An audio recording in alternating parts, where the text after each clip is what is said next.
Welcome to this session at the 2019 Branson Vintage Baseball Association Conference.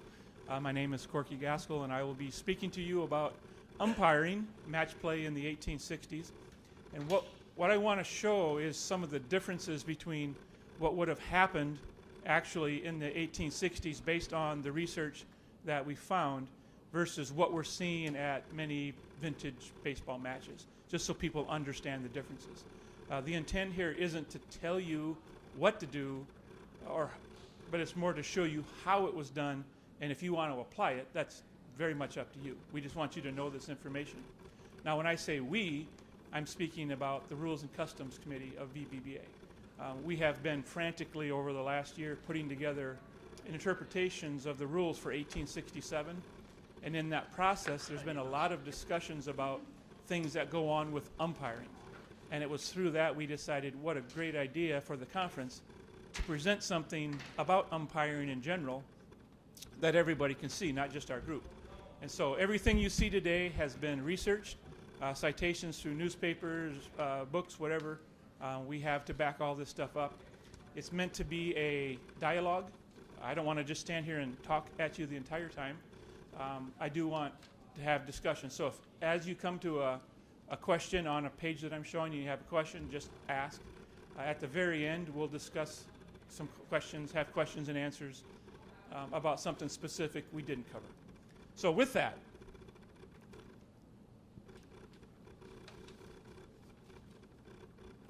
and just like that, we're not going down.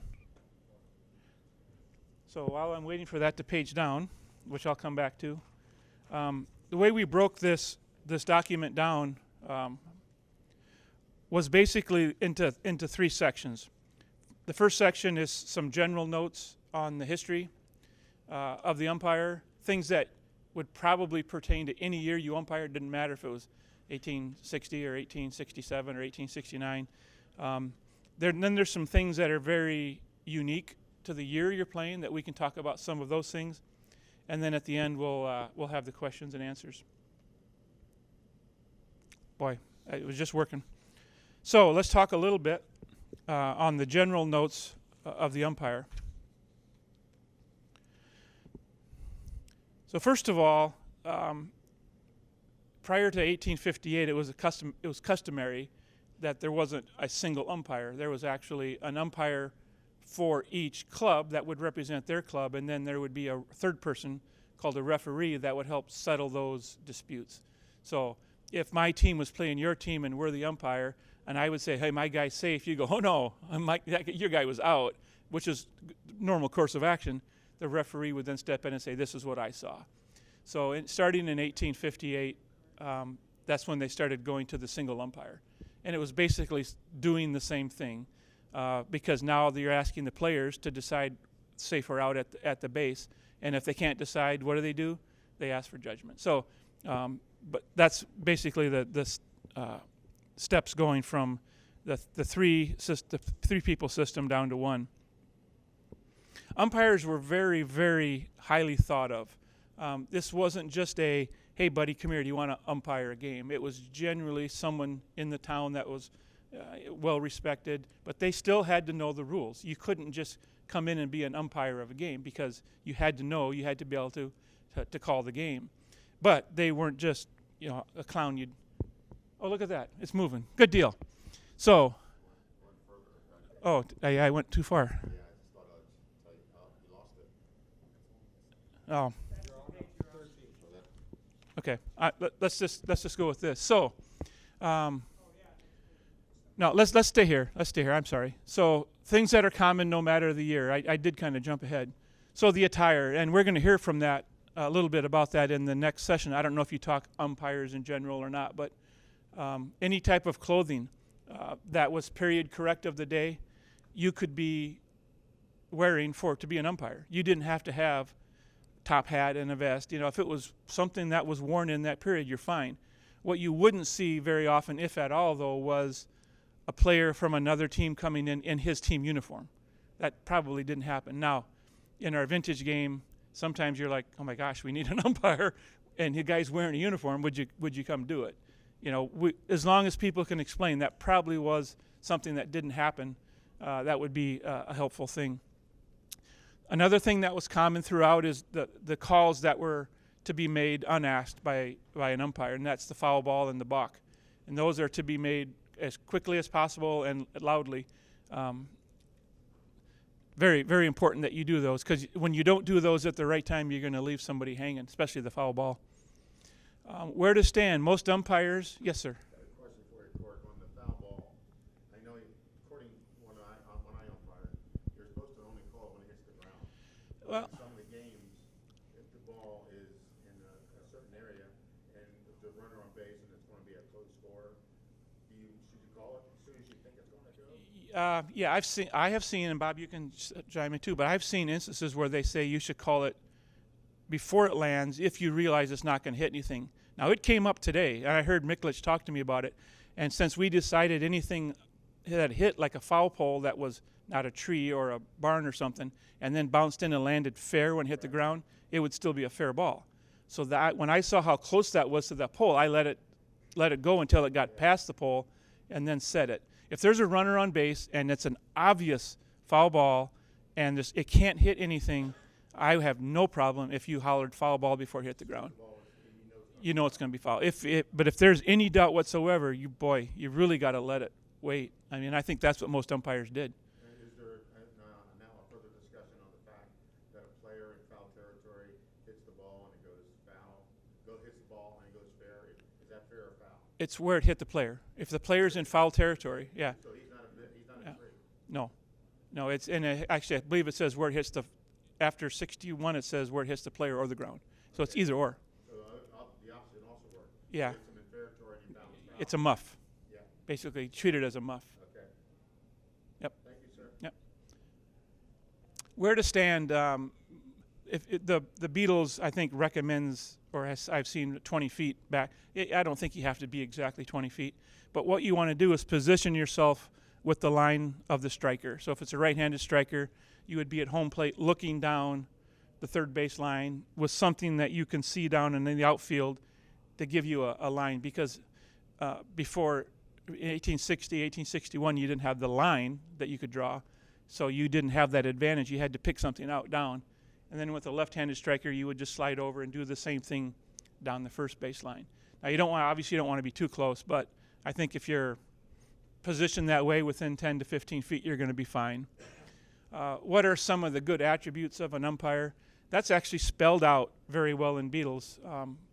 You want to be fair, right? You can't walk into a game and say, "Oh my gosh, it's the Muffins. I hate the Muffins. I'm going to call everything against the Muffins." Now you can't do that. No matter what your thoughts are, you got to be fair on this game, fair and honorable, and you got to make the call based on what you see at the first time you see it. You can't be hemming and hawing.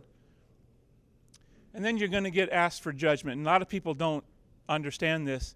The players are going to make the calls at the bases, whether they're safe or out. They're going to decide that. But if they can't, because sometimes it's really close, they're going to turn and look to you, and they're going to ask for judgment. They need to ask you before you say anything. So you shouldn't be making an out or a not out call until you're asked to do so for judgment. So, and now I'm going to mention this as a festival thing because your timed matches. If there's a lot of hemming and hawing on the bases, guess what happens? You're not playing baseball. So I've seen festivals where the umpires have said ahead of time, because of that, I'm making the calls, right? Doesn't make it, they didn't do it in 1860 that way. But to keep the game going, they don't stand around waiting to be asked for judgment. I don't particularly care for it, but that's one reason you could give if you want to wave your hands and give an explanation. We got to keep the game moving, and if you guys are going to argue for a minute and a half every time, stop it. Well, I'll just make the call. But normally you would wait and ask for judgment.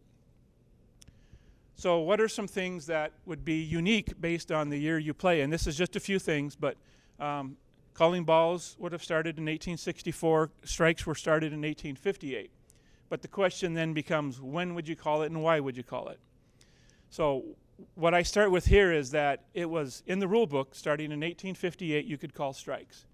But between 1858 and roughly 64, maybe 65, what, 1% of the umpires did it? I don't know. I mean, it wasn't done. It just wasn't done very often. It was, There's no record. yeah. There's no record of an umpire calling a strike, with one or two exceptions till Yep. 66. Yeah, and so with that now that doesn't mean you tell people they didn't do it, right? And I've heard people say, "Oh, we couldn't call a strike." No, you could. It just didn't happen, right? It was a new thing to the umpires, and they're like, what's the strike zone, kind of thing. They don't know anymore, and they didn't want to do it. But just know that they did. And it was the same with calling balls. They didn't do it right away in 1864. You could. But the reasons for the why, and these are important, is that prior to 1858, because there was no called strike, the striker would stand at the line and just wait and wait and wait and wait for any runner on base to advance, basically stealing the base, what we would call today. And until they got to third base, they wouldn't even swing. And pitchers were throwing 20, 30 pitches to a batter, and he wasn't swinging because there was no penalty.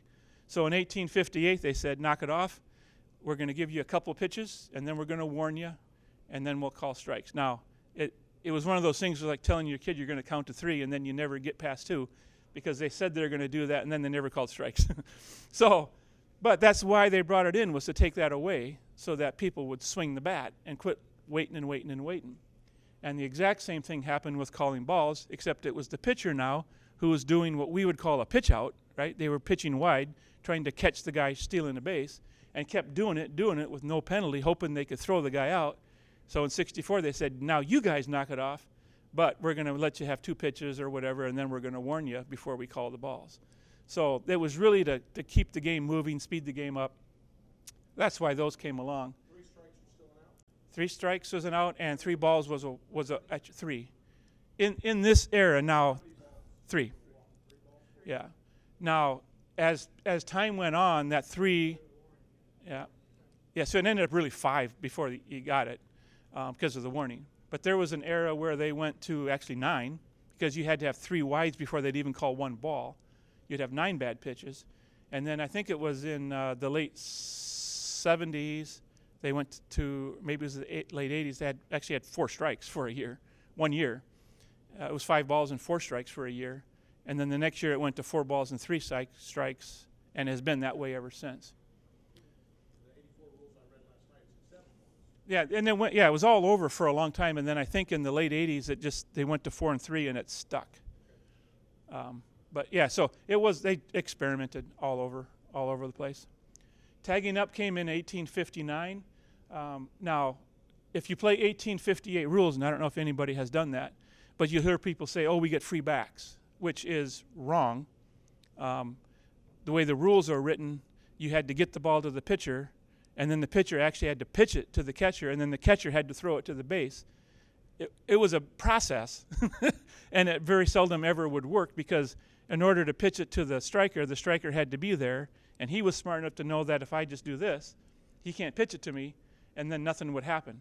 So in 59, basically, it went to, okay, now you can tag up, and in order to get someone out, you just give it to the pitcher who gets it to the base or goes to the base, and it eliminated that extra step of the pitcher going to the catcher. So, Ladies still had free backs. say that again? Ladies had free backs. Well, the ladies didn't start until 1867. I know, but we play that. Yeah. Free back for the ladies today. We do. No, but that's not a yeah. So and you guys weren't here at the beginning. What I'm trying to explain are things that we know happened in that era. We're not telling you to do it that way. You got to decide on your own. If you want to give ladies free backs, I don't care. But just understand what they really did back then, so that you can teach people that during your events, instead of just saying it's free backs and that's what they did, because that's not right. We've played some teams that have said free backs on every hit, which Right. we thought was very weird. Yeah, and it is, and it's a typical vintage addition that people just fell in love with, and some actually believed it, right? They believe today it's still true. No one's taught them. No one's ever told them, here's the research to back up that that's not right. And they play it, and that's fine. That's their team. Their team can decide what they want to do. Where can the pitcher be, and where can the batter stand? Now, the pitcher can be stuff is going to vary by year. In 1860, you could start anywhere behind that line, that 45-foot line. You could run up at the line and then pitch, as long as you let go of the ball before you cross that line or that plate that's there. But in 1864, they added a second line that was a yard behind that. So now you're limited to where you can start, and that back foot has to be within that line. And when you pitch, the front foot has to be within that line. So now there's no big chance to run up and pitch the ball. Most pitchers don't do that anyway. They don't get a big run and go at it. And then as the years progressed, that second line went a yard back. And then in 1874, they added lines on each side of it, and it became a box, a full box, like a batter's box. And so when you hear the term, the ball was hit through the box, that's where that came from. They actually had a box that they had to stand in. Rules and roles and duties changes, that's really stuff you're going to follow through Beatles. Every Beatles dime book every year has a section called the roles and duties of an umpire, and you just got to read through that. A lot of that stuff carries over as common, but every once in a while, like they took away before, you have to help me, Bob, I think before 58, the umpires actually kept score, and they took that away from them when they brought in the two scorers. Sort of the two umpires before 1858 just became scorers. Yeah. So One scorer for each team. yeah. So and there's other things that have changed over the years as to what they need to pay attention to. Probably should make the general point that Beatles is just somebody's opinion, rules and duties and so on. The only rules are the ones that are in the numbered sections in the NABP. Otherwise, it's what Henry Chadwick thought. Yeah, Chadwick was the sports writer of the time. He actually came over from England, was really big with rounders, but he spent a lot of time with the game, took a lot of notes, wrote a lot of articles for newspapers, and Bob's right, he had his opinion. Sometimes his opinion was spot on, sometimes it was him being Chadwick kind of stuff. So, and I mentioned this earlier. Prior to 1858, it was very customary to have two umpires and a referee. So the umpires came from each team. So if the early risers were playing against the Wolverines, each team would supply an umpire, and then maybe the La-Di-Das would bring a person up, and he would be the referee. It would be an unbiased opinion, because every time there's a play at the base for the early risers, oh, my guy was safe, and the Wolverines go, oh, he was out. And that was going to happen, so the referee had to settle that dispute. And then in 1858, it was a single umpire system. Umpires were very highly thought of, and this part here about the chair and the umbrella, I used to laugh at and thought, oh, who made that up? But it's absolutely true. The first time I think I saw Bob, and I was like, what's he doing? What's he doing? Sitting in a chair with an umbrella. How do you call a game? But yeah, they would put him in a chair with an umbrella, line him up to wherever he needed to be, and he called the game. And after the game, when they had the meal and the drinks, he was the first one in line to get the meal. He got the best alcohol beverage or whatever they had. They handed him the best stuff. They even would give him the 3 cheers after the game, all for himself. So it was a very, very highly respected spot to be in baseball. And I bring that up, and I mentioned earlier, was you don't want to just grab somebody out of the crowd that doesn't know the game. Don't do that. It becomes a little bit disrespectful for what the umpire really was. One thing that we've been discussing, and I'm not going to tell you it's right or wrong, but there's been no evidence that shows the umpire actually did the coin toss. It would have been the captains. That's what we're seeing when it says the captains tossed for the at-bats and stuff. It never mentions an umpire doing it. And so, well, that's just it. You don't know, right? And then because we're modern and we see this all the time in like football, for example, there's always someone else doing the toss, the umpire or the referee or whatever. And I think in our heads we believe that. But there's no evidence that says it. So don't say the umpire can't do it, but if your two captains did it on their own, there would be nothing wrong with that. But the key here is that it was a coin toss for a match game. So if you're just playing a intramural type game, and like today the Muffins are playing the Muffins, you can toss the bat and do that little hand over hand thing if you want. But generally that was just an intramural type game. You probably didn't even need an umpire for it if you wanted to do that. But in a traditional game, my team versus your team, you would toss a coin. umpires should meet with the captains to set the ground rules for the field. This is important. And these are things like, okay, there's that big tree that's down the right field line. It's about 12 feet into foul territory, but part of the tree hangs into fair territory. What do we want to do when a ball hits there or hits there? That kind of stuff, right? This isn't, oh, we're going to not allow stealing. That's not a ground rule. That's changing the rules. These ground rules are things that have to do with the field. There's a fence out in left field for this reason. What are you going to do if it goes over it? What are you going to do if it goes under it? That kind of stuff. Make sure that's spelled out clearly as an umpire. Make sure that's spelled out clearly for both teams. Same with if there's a building. One thing that I do is because people will set up tents down the different lines when they're there to stay in the shade. If a ball, and this is me, if a ball hits a tent, that tent was not put there by man, or was not man-made like a tree, it's a dead ball. I will not call anybody out if a ball bounces off a tent and they catch it. That's to me, that's wrong. The tents would never have been there. But you guys got to decide that kind of stuff. But if they hit the tree and they bounce off and you catch them on free bounce, That I let the captains decide. So if I'm umpiring and you're one of the captains, I say, what do you want to do, Bob? What do you want to do? And we'll decide. Okay? Yep. There's nothing in the book that says this is what you do. And actually, I think there was a year where they actually declared buildings as part of the play. And I can't remember what year it was, but it was later than what we're doing here today.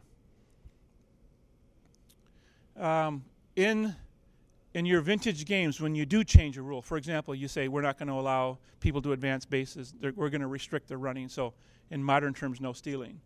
Let the spectators know what you're doing, because when they see these things, they think, oh, they didn't steal in 1860 because no one told them they didn't, and they're not doing it. Same with like ringing a bell or playing your guys closer to the base, that kind of stuff. Explain it to people so they know, right?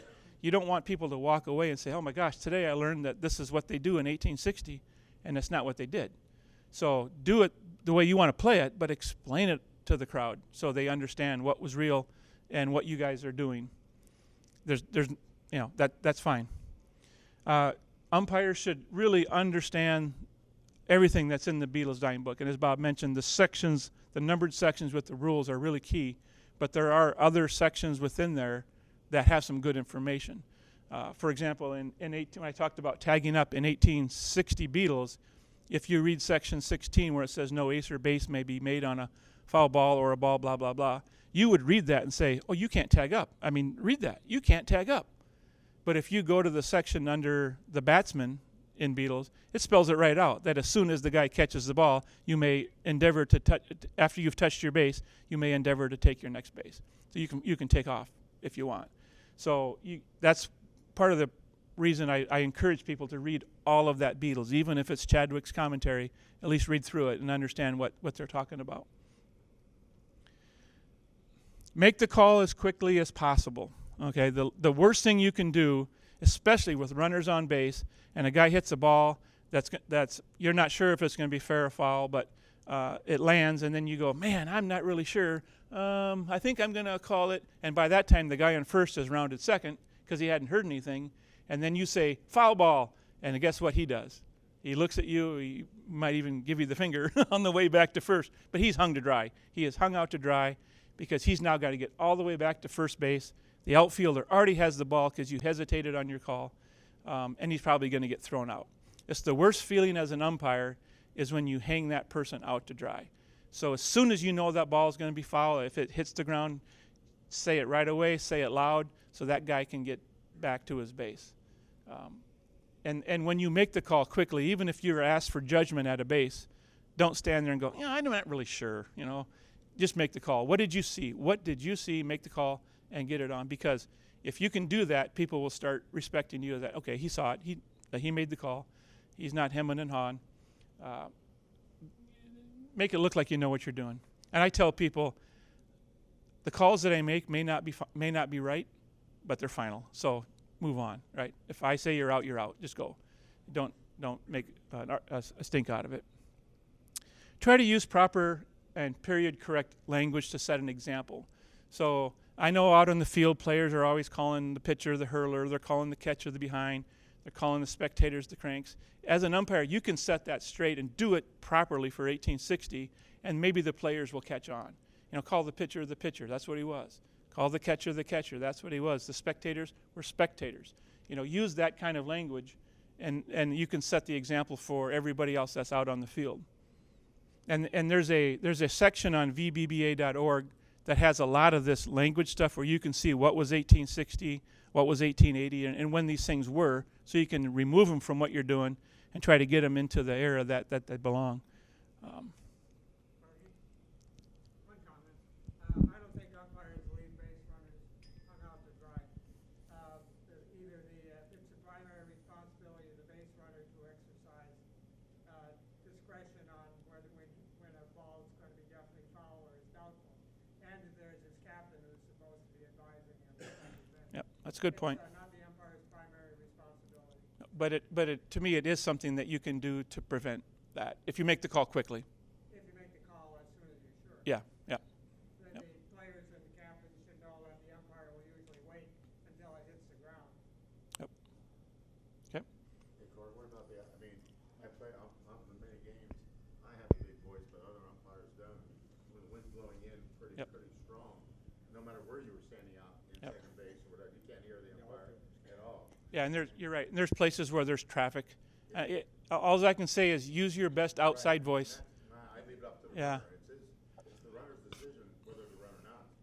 No, absolutely. But anything you can do to help, Yeah. and just let her rip. Let her rip. There's games and that even sometimes down at Ohio, the times I've umpired, that interstate runs right by there, and I leave a game, it's just like I can hardly talk. Yeah. You really gotta let her rip. So I'm not going to read all of this.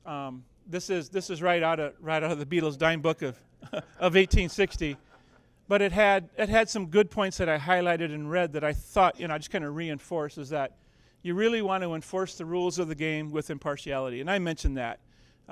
Don't have biases. I don't care what you think of another person. Try to keep your biases to yourself and call the game correctly. You want to be as prompt as possible as your calls. I mentioned that. And give all decisions in a loud tone of voice. I mentioned that. Those are really, really important things that we can do to help enhance the game for the players. So, and that's right out of the Beatles. As far as attire goes, and like I say, we'll get some more on that in the next session a little bit. Umpires, they didn't all wear what you see typically in games today with the top hats and the vests. As long as they were in a period correct attire, something they would have worn in 1860s, you're going to be fine. Even if you're an umpire from another club and you're asked to come in, you probably shouldn't wear your team uniform. You should wear something that would be more period correct for the era and not represent a team. But again, sometimes those things come down to budgetary issues. Not everybody can go out and buy a nice vest and a top hat and whatnot. But you can find, and if you hang around, you'll find out things you can buy that are relatively inexpensive, and it gives you the look. Certain calls, the foul ball and the balk we talked about, pretty much no matter what year you play, if you're the umpire, you need to call foul balls and you need to call balks. Now, balks is tricky because when you are playing umpiring a game where they tell you they're restricting the running, there's absolutely no reason to call a balk. I mean, they still balk. You'll see them do it. But when you call it, why would you give the guy the base if he was never going to steal anyway? Because the balk really is because you're trying to trick, if you will, the base runner. You're trying to deceive him somehow.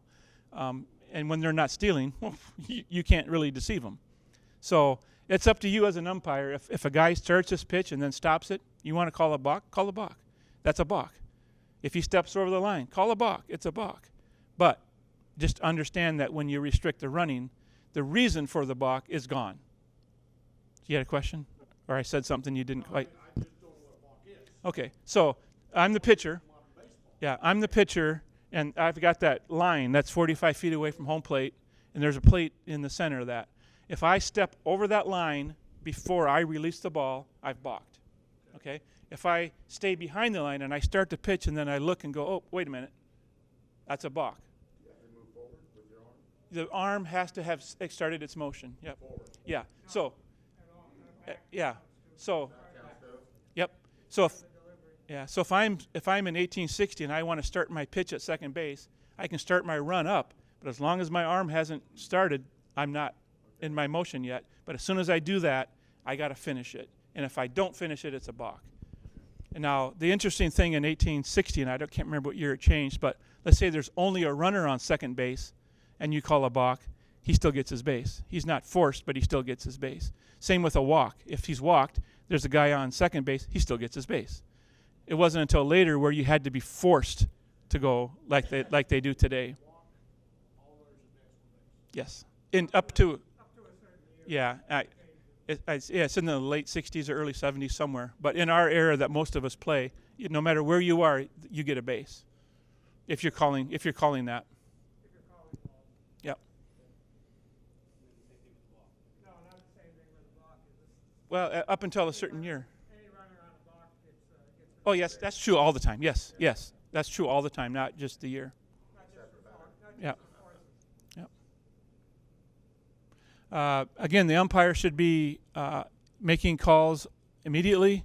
They should let the pitchers know, and this has to do with some of this with the balk to some degree, but pitchers control the pace of the game in 1860, not the batter. Today, you watch a modern game, you see the guy, every time he pitch goes by, he gets out and he's doing this, and then they don't pitch until he gets back in. You do that in 1860, and if you've been warned already for a strike, and the pitcher pitches it, and you're out there adjusting whatever, and it's a strike, he can call it a strike. You can't step out and try and get the pitcher to stop. Pitcher should continue to go. So what you'll see today in vintage games is, let's say I'm standing there and I go, oh, I want to see where the left fielder's playing first, and I step away right as the pitcher's starting, and then he'll stop because he thinks, oh, I need to be a gentleman and not pitch to the guy. He's not ready. Pitch to the guy. Right? You're trying to get him out, whether you think you're not trying to get him out or not. You're trying to get him out. You pitch to the guy and hope that the umpire will call a strike if he's been warned. If he did that, yeah, absolutely. Now, that's why I get back to, if we've restricted the running, it's up to me, right? Who is he balking? There's nobody to balk. Can you clearly define a jerk pitch? Basic. Because when I pitch, it comes out the back of my hand. I don't jerk it. It just comes out like that. Yeah, it's basically when you use part of your body to change the motion of the ball. What's that? Exactly. Yeah, if you kind of rub your arm against your leg to try and change That's what's considered? basically, Not yeah. even stopping motion like this? Well, that could be, depending on how you do that, could be a balk, but yeah, the jerking is using the body to adjust the ball. Girls can't do it. Yep. Yep. Yeah, I'm not doing that. I'm just Yep. saying, I see what you're saying. Yep. I got it. You can flick your wrist. Oh, absolutely. Yep. Don't do that. You can Right. Well, yeah. Are you saying you're jerking your arm? No. All I'm doing is doing this. Yep. That's fine. Yeah, I think the jerking action is to move your arm one way, the batter thinks the ball's going somewhere, and then you use your No, I body think to what change he was direction. saying, though, I thought you were saying you're jerking your arm. Yeah, you don't. Yeah, you want to keep a continuous motion, but yep. So this. I see that all the time in girls fast pitch. So one of the exceptions to the balk, and this is mostly because of our vintage game, we have a lot of families around. Every once in a while you'll see a kid run out onto the field, and the pitcher may see that out of the corner of his eye, and as an umpire, I don't see it. He starts his motion and realizes, uh-oh, and he stops, and I may call a balk because I didn't know it, then he'll point, and I'll see the kid on the field. Okay, fine, forget it. Right? You got to let that kind of stuff go, because that probably wasn't happening in the 1860s, with kids running around. But any emergency thing, let it go. Let it go. Don't worry about it. Oh, yeah. It's basically, it's not spelled out by anybody as exactly. It's a lot of times they mention two pitches, but the reason that they would be, it's not just letting the guy steal. It's also could be trying to delay the game for some reason. Like, let's say, your team was ahead at the middle of the inning before, and you're trying to get this thing over with. So the rain's coming, and you want to get the game over with.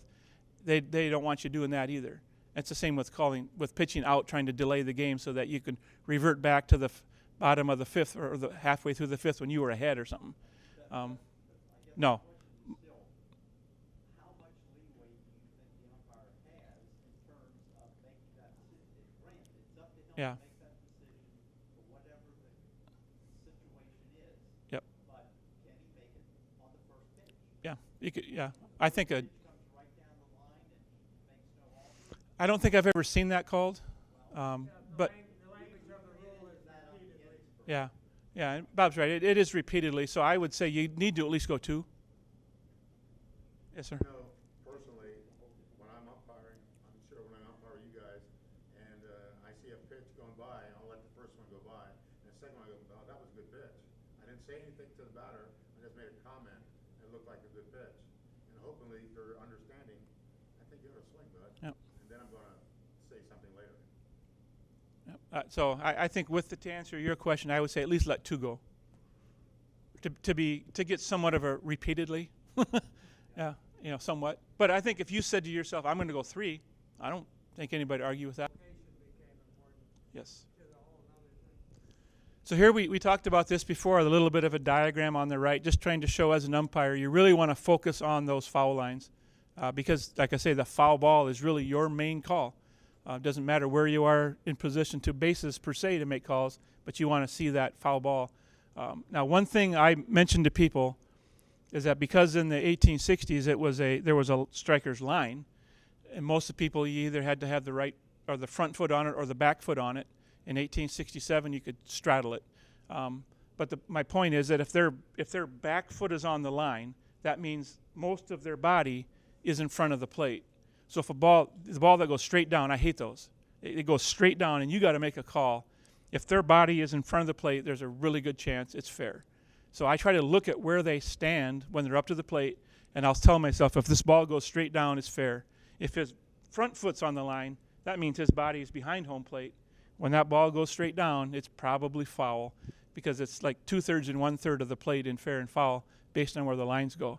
So it's a kind of a trick as an umpire. Watch where his feet are. Yes, sir. Wasn't there, they talk about the foul ball as going straight down, that it has nothing to do with landing between the lines, that it has to do with where it is in the position of the bat. That ball that goes straight down is always fair. Because as long as it goes, because it's straight down, that fair is down to in front of the bat. That's a fair ball. The That home. 1/3, 2/3 is if the batter is lined up with his back foot on the line, then that bat would obviously be at the line or in front of him. Yep. But if the batter is lined up with his front foot on the line, then bat is going to be behind the line. Right. I think that's what I was saying. So the Yeah. back foot on the line, the bat would be in front of the line. The front foot on the line, the bat could be behind the line, and the ball could come down behind the line. But if the ball is straight down, then that should be a fair ball. Period. It comes straight down, it's behind the line, it's behind But the line. Yeah. So it's the line. he's saying it's relative to the batter, and It's relative to the bat and the batter. and I haven't heard that. I don't know if you've heard that. I've read that a few times in Beatles, that it's relative to the bat, that a ball coming straight down is relative to the Okay. bat, that should be a fair ball. Okay, that's one we'll have to look up. When did they go to five-sided baseball? S- 1900 or so. Yeah, it's better. They actually went from round to square to the hot 5-sided. That round plate was very difficult to do. Yeah. So that's They didn't have to judge, so they weren't calling strikes. Well, not the foul ball, that's what I mean, the foul ball was. The strike zone and the plate were the same thing. okay, now that's worth looking up. We'll do that. So some of the good attributes, again, I touched on this on the opening slide, was just make sure all calls are made without prejudice. Make them quickly and loudly. And you have to understand as an umpire that you're probably not going to get through an entire game without making a call that might be wrong. And as soon as you get hung up on that stuff, you're lost, right? That the teams will take advantage of you. So just understand that. You shake it off. You go, okay, I was probably wrong. Let's get the next one right. Move on. Maintain decorum, and this isn't just of you, because you're going to hear things that you're not supposed to, but you're going to hear things from players that you don't like to hear. You gotta not let yourself get caught up in it. But sometimes you'll find yourself trying to control them as well. And it's unfortunate. It happens sometimes in a vintage game. Teams get a little nippy at each other, and you just got to stop it. You just can't let it get out of hand. It doesn't happen much or very often, but just be ready for it.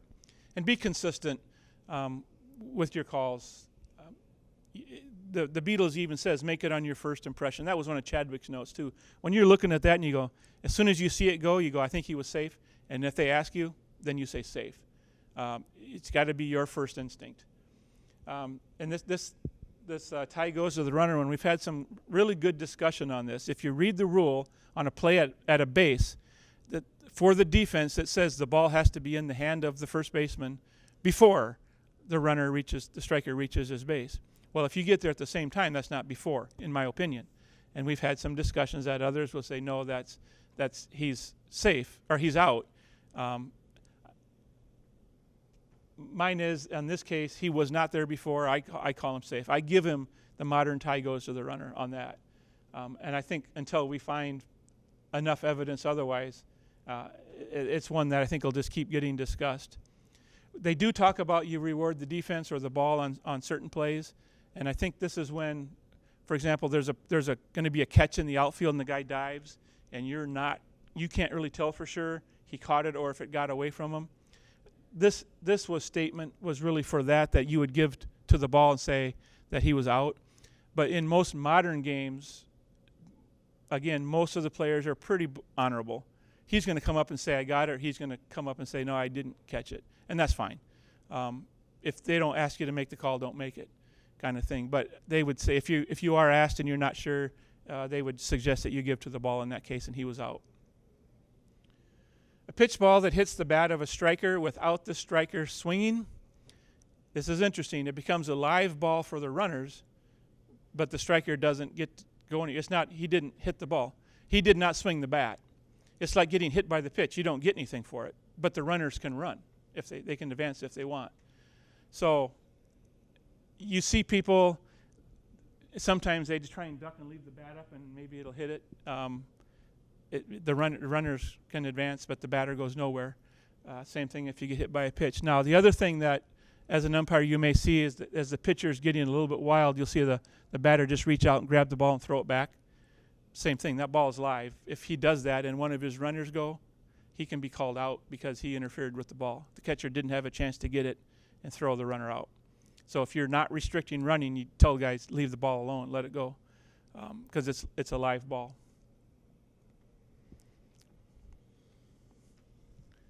Being asked for judgment. This is done by the players. Like I say, there's a play at a close base. I say you're out. He says, nope, I think I was safe. Don't say anything as an umpire, and as out or not out, until the judgment is asked of you. There are actually some examples I've seen of games, and these were written in newspaper articles, where some of the players tried to take advantage of that, where I know you're out, or I know you're safe because you came into my base, but I'm going to go ahead and ask for judgment just in case he might call you out, right? You know, it got carried away, and it was like every single play was getting called for judgment, and it got out of hand. So I would encourage your guys as an umpire, ask for it if you're not sure, but don't pull the shenanigans, right? Even though we have evidence it happened, don't do it. It gets nobody anywhere. Just wait and ask when you think it needs to be asked. So when should an umpire give information that may sway the outcome of a play? This is really interesting because it happened today. If you remember, there was one of the kids from Texas who was new to the game. He ran on a foul ball, right? There was a foul tip to the catcher, and he ran to third base after that. And I was not the umpire at the time. Rusty was. I stepped out, and I said to the guys with me, if they just throw it to the pitcher and throw it to second base, that guy's out. But as an umpire, I can't say a word. Right? It's not my job to say a word. I know he should go back. I know what should happen, but I can't do anything about it. So, and this becomes a little bit more important when there's a thrown ball that goes into the spectators and hits a spectator. The ball becomes dead, and it gets played back differently than it did if it just rolled and didn't hit anybody. Do I tell the people that it hit a spectator because they might not have seen it? Or do I let the play happen? Because if they pick it up and it hit a spectator, they pick it up and throw it to a base to get a guy out, he's not out. Because guess what? It didn't go through the pitcher. And if it hits a spectator, it becomes a dead ball, and it's just like a foul ball. You got to get it back to the pitcher. and then it's live again. But if they didn't see it hit the spectator, but I did, and they just play it as a regular ball, and then the guys run into third base and they tag him, and nobody asked for judgment, he's going to walk off the field, but he would have been safe because it didn't go through the pitcher. So as an umpire, what do I do? Well, it happened, and you let it go. Yeah. So it becomes this conundrum as I want to tell them because I want them to learn, but I'm favoring a team as soon as I do it, right? And I can't do that. So you got to be careful with it. It's just an interesting part. Is that what you do at the beginning of the game to tell people? Yes, but if in the game you're blocked because of your player, you couldn't see it. You're not even an umpire. No, I'm the umpire, but you can't see the ball hit the spectator because all your players are standing up waiting for their turn. I saw it hit him. You didn't, and you're out running the bases, and you go, oh, I'm running. Well, you're going to get, the result. So I found that interesting. Where do we go here? Yeah, we talked about that. So some of the things that are unique year by year, and again, we can't cover every single thing that's different. There's a book that's out now about all the winter meetings they had at the end of each year that they set these rules. What's the name of it, Bob? The winter meetings book that you were part of? It's a long title. Yeah. Well, anyway, what the book talks about is, and there might even be some here today. Every year at the end of a season, the teams that were playing would get together and discuss what do we want to change for the next year, and why do we want to change them every single year. And there's a book out where they cover all those things so you can see way beyond what I'm going to talk about here. You can get to every little detail of what changed. But there were some big ones, and we talked about the strikes, we talked about the balls, when they were added. That's pretty much what that page is. Tagging up was another one. We talked about that. And this is what I was talking about. If you read that section 16, no ace or base can be made, you just read it word for word. In 1858, there's no free backs, right? But you'd also look at that if you just took out unless the ball has first been pitched to the striker, which is pretty much the way it read in 1859 or 60, you wouldn't think you could tag up either. It just makes it sound like you can't do it the way you read it in modern terms. So this is just talking about the free backs in 1858. We talked a little bit about this. From a pitching standpoint, until 1863, we had just a single line 45 feet from home plate. 64, the second line was added at 48. 2 years later, they kept the second line, but they moved it back another foot. In 67, there was 2 lines, but they shortened the length of that line. So in 1860, you've actually got 12 feet left and right to work with for where you can stand. So if you got a left-handed batter and you want to come in and jam him a little bit, you can slide all the way over to that left side 12 feet, 6 feet from the center, 6 feet each side. They shortened that in 1867 to just 3 feet on each side. So there's some things there that you want to look for. And I talked about the box.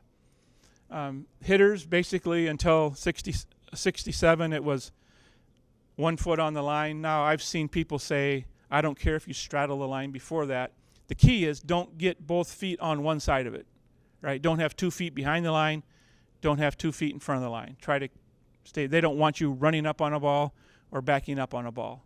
That's really the key there. And then they also, in 1874, is when they brought in a batter's box, actually, that we would know, this 3 foot by 6 foot line, or a box. Some of the roles and duties that changed over time. I mentioned this, that the earlier umpires were asked to keep score. And in 1861, actually, they asked the umpires to announce the winner of each game versus just, we're done, let's go have beer kind of thing. So they would actually announce it. 1861, the foul ball was based on where it hit the ground or the player. And Kurt, you mentioned this earlier. If a ball hits me, I'm a third baseman, and it lands foul, it's a fair ball. It's basically a muff on me. It's my mistake. We shouldn't penalize the batter for that. The same thing as if I step into foul territory and reach for it, it hits me, and then it bounds back into fair territory. It's a foul ball because it hit me in the foul territory. In 1864, they took away the language where once you're in a force out, you're always in a force out. Now, there probably were instances, and it may have been played, that it wasn't that way. But if you look at Beatles, it actually, in 1860, if the bases are loaded and the pitcher got the ball and he threw it to first base, and the first baseman threw it to home, and then the catcher threw it to third, they were all force outs. Didn't matter what the order was. You know, you would think once the first guy running to first was out, everybody else had to be tagged. That's not the way it was written. And in 64, they changed the language to where now if he steps on first base, the next set of runners has to be tagged before they're out. So that's something you want to look for. 1865, the bound rule was eliminated for fair balls, and that just means that you could still catch a foul ball on a bound and they're out. But if the ball was fair, you played it live, just like you would today. 1867, and we talked a little bit about this, a foul ball and a dead ball. There are actually instances where the pitcher can't run to the base to field the ball to get the guy out. He needs to stay in his position to catch the ball. Versus 1860 to 66, the pitcher could run anywhere he wanted on the field to catch that ball and make it live again. Is there a question? That's catching the ball on one bounce. Yep. Yes, you had, on a fair ball, if you didn't catch it on the fly, you played it as a live ball. Yes. For fair balls. You could do it on a foul for like until 1890 something. But a fair ball, yeah, it was a live ball, just like today. Just like today. Yep. In 1867, there was a time where the umpires were asked to call unfair balls even before they got to the striker. So if you saw the ball, you know, you let go of it and you see it's going to be 8 feet over the guy's head, you called it right away. And if you called an unfair pitch and the batter swung at it and hit it, it's dead. It didn't count anything, but you had to call it before it got actually to home plate, which was interesting. Yeah. In 1867, you were asked as an umpire to announce all the outs. When an out happened, you would announce to everybody how it happened. Runner at first base was forced at second base. You know, runner at second going to third was tagged out. However it was, you were asked to announce all that. Not now. Nope. You can't. I don't know. You didn't have to. And personally, I like it, but you just shouldn't have to. Yep. Yep. Yep. And then there's also instances that I thought were interested that if for example, we talked about delaying a game. Let's say my team was ahead middle of the fifth, and now we're behind, and I see the rain coming. I can go up there and swing 3 times at bad pitches to try and strike out. Umpire's not going to call those. If I willfully swing at a bad pitch, he's not going to call it a strike because he knows what he sees. He's trying to speed this game up and get it over with. And so you couldn't get away with that. The umpire had to be able to tell that. I don't know how they always did it unless it was so bad. He could tell. But it makes for interesting things for an umpire to have to be aware of. In 1868, they restricted the length of the bat to 42 inches. Now, I find this interesting because they restricted the length to 42 inches. So what does that tell you they used before that? Anything they wanted. Way longer than 42, probably, right? And so I can't imagine any one of us playing today standing up at the plate with a 42-inch bat. Or longer, you know. But here in 1867, they restricted it to 42. I got a kick out of that. And we talked about this in 1869. Now, this is when on a base on balls, only the runners that were forced to go would go. So if I was on second base, nobody on first, the guy got walked, I stayed at second base.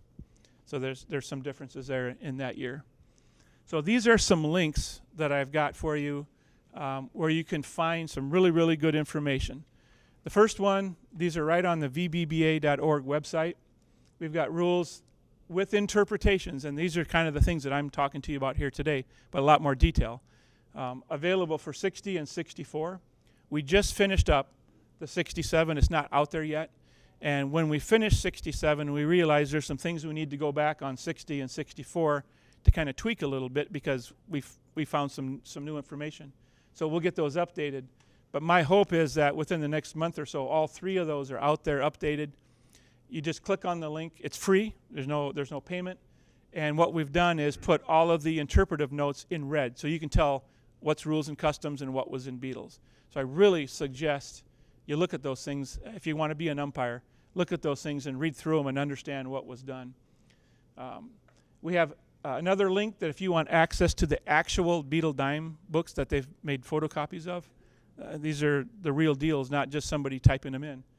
There's a website, it's really a long website, but if you click on that link or copy and paste that link into your browser, it'll take you to probably 80% of the Beatles books that are out there. They're not all out there, but a lot of them are. And then lastly, the Rules and Customs Committee of VBBA. A lot of people don't know what they are, who they are. They're out on the website. There's a link there to get to them. And we're here to help people. So if you got a question, I don't understand this, I don't understand that, what does this mean, what does that mean? That's part of our responsibilities to help you guys understand that, what they did. We're not going to force you to do anything. We're going to encourage you to do certain things, but we can't force you to call a game a certain way or play a game a certain way. We wish we could encourage more people to do it, but we understand that there's certain things that people do that they like and they don't want to change, and we just have to deal with it. But take advantage of these people. The link will take you right to pictures of who they are, the names. I think pretty much all of them are on Facebook to some degree, but we also have a historical accuracy Facebook page that you can go out and ask questions to, and they get answered pretty quickly by people. So take advantage of those. And that is all I had. And so this